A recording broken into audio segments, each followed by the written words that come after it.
مين اللي كسب في سنة 2023؟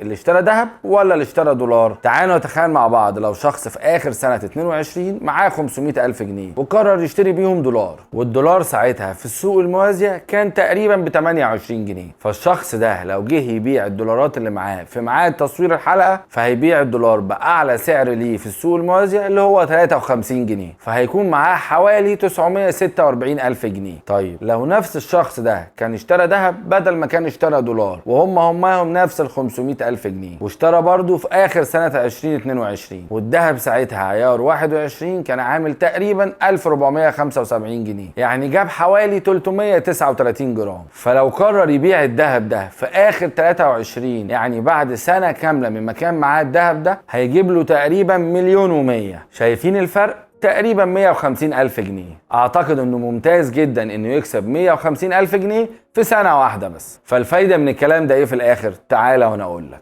إن الذهب دايما أنجح استثمار طويل الأجل، والذهب بيحافظ على قيمة فلوسك بنسبة 100%، وبتهيألي مش 100% بس، أكتر كمان، ممكن 400%. فبس خليك في الذهب بلاش الدولار. كان معاكم دكتور ياسر الطويل وده الجواهري.